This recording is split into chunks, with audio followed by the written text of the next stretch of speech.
মুসলমান ভাইরা আমার কথাগুলো দিল দিয়া বুঝবেন। আমার আল্লাহ রাব্বুল আলামিন জমিনের মধ্যে কোন মানুষ যখন তাকওয়াওয়ালা হয়, আল্লাহ পাক ডাক দিয়া কয়, ও দুনিয়ার ইমানদার আল্লাহর গোলাম, তাকওয়াওয়ালা বান্দার অন্তরের মধ্যে আমি আল্লাহ তাআলা সব সময় থাকি। কেমন থাকি জানো? কোন বান্দা যদি আমি আল্লাহর ভয় নিয়ে চলে, ওই বান্দা 24টা ঘন্টা যত কাজ করুক না কেন, সবগুলো কাজ আমি আল্লাহর মহব্বতে করার কারণে সমস্ত কাজের নেকি আমি বান্দার আমলনামায় দিয়ে দেই। বান্দা রাস্তা দিয়ে চলতেছে, কিন্তু রাস্তায় চলাটাও বান্দার জন্য নেকি হয়ে যায়। বান্দা আমলের পথে পা বাড়ায়, এই আমলের পথে পা বাড়ানোটাও বান্দার জন্য নেকি হয়ে যায়। বান্দা জমিনের মধ্যে যত ছোট কাজ করুক, বড় কাজ করুক না কেন, সমস্ত কাজগুলো আল্লাহ বান্দার জন্য নেকির বানায়া দেয়। কখন বানায়া দেয়? যখন বান্দা তাকওয়াওয়ালা বান্দাতে পরিণত হয়ে যায়। দিলের মধ্যে যখন কোন বান্দার ভয় ঢুকে যায়, ওই বান্দা জমিনের মধ্যে 5 ওয়াক্ত নামাজের জন্য যখন দাঁড়ায়, 5 ওয়াক্ত নামাজের আযান শুনলে বান্দা জমিনের মধ্যে সিজদা না দিয়ে পারে না। ওই বান্দার যেমন তেমন ভাবে তার হায়াত কাটাইতে পারে না। ওই বান্দার দিলের মধ্যে আল্লাহর ভয়, ওই বান্দা যত মুহাব্বতের সাথে আল্লাহকে ডাক দেয়, আল্লাহ তাআলা ওই ডাকগুলোর কারণে বান্দার জিন্দেগীর গুনাহগুলো একটা একটা করে আল্লাহ পাক মিটায়া দেয়। মুসলমান বাবাজিরা আমার খুব গভীর ভাবে কথাগুলো শুনবেন। আল্লাহ তাআলার একজন বান্দা, মুসলমান, বনি ইসরাইল বংশে তার বসবাস। আল্লাহর বান্দা গরিব মানুষ, টাকা নাই, পয়সা নাই, কিন্তু দিলের মধ্যে ছিল অনেক মহব্বত আর ভালোবাসা। এমন মহব্বত আর ভালোবাসা আল্লাহ পাকের দরবারে বান্দার ছিল। এই বান্দাটা আল্লাহর জন্য যখন দাঁড়াইতো 5 ওয়াক্ত নামাজের মধ্যে, 5 ওয়াক্ত নামাজের কাতারে আল্লাহর বান্দা দাঁড়ায়া আল্লাহকে ডাক দিয়া বলতেন, মালিক, কত মানুষের তুমি টাকা দিছো, আমারে দাও নাই।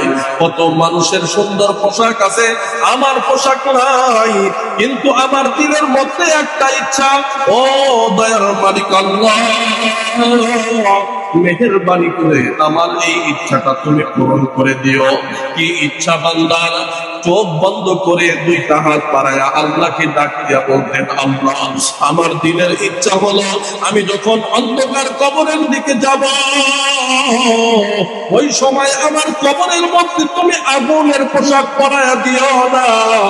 আমার পোশাকটা যেন নেক আর আল্লাহ ওয়ালার পোশাক হয়, এমন একটা পোশাক তুমি আমারে পরায়া দিও গো আল্লাহ।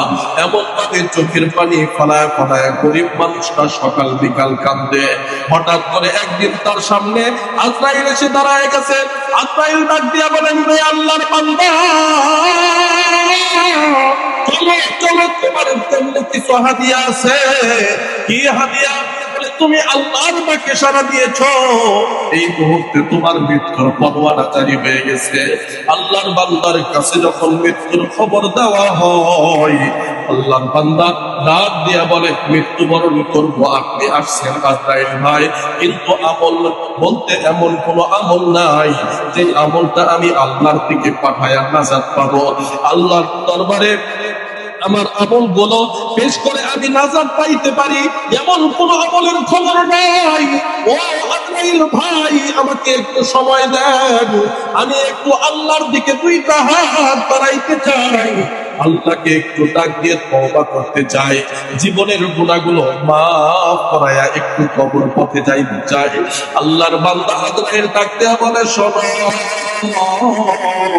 আল্লাহ পাক আমাকে ডাক দিয়া বলছেন, রে আজরাইল, যেই বান্দার কাছে যাইতেছ, ওই বান্দাটা দুনিয়ার একজন গরিব মানুষ, কিন্তু তার দিলের মধ্যে আমি আল্লাহর ভয়, এত ভয় নিয়ে আমার বান্দা জমিনের মধ্যে চলতেছে। হে বান্দা, জমিনের মধ্যে যখন তুমি তার জানটাকে কবজ করতে যাবা, যেমন তেমন জান কবজ করবা না, বরং তুমি আমার বান্দার জানটাকে কবজ করো এমন ভাবে যেন বান্দা শিশু বাচ্চার মতো চোখ বন্ধ করে বান্দা ঘুমায়া যায়। একজন তাকওয়াওয়ালা বান্দার যখন মরণ হবে, আল্লাহ পাক রব্বুল আলামিন ডাক দিয়ে কয়, তাকওয়াওয়ালা বান্দার মরণের সময় সে ঘুমায়া যায়। কিন্তু বান্দাটা যদি নাফরমান হয় রে বাবা, এই নাফরমান বান্দার কাছে আজরাইল এসে দাঁড়ায় যায়। আজরাইল এসে ডাক দিয়া বলে, এ বান্দা, এ রূহ বের হও, বের হও। কিন্তু আজরাইলের চেহারার দিকে রূহ তাকায়া ওই মুহূর্তে রূহটা বের হইতে চায় না। এবার আজরাইল ওই বান্দার রূহটাকে এমন আঁচকা টান দেয়। কিতাবের মধ্যে আসছে, এ মুসলমান বাবা জিরারে, আমার মৃত্যুর যন্ত্রণা বড় কঠিন যন্ত্রণা।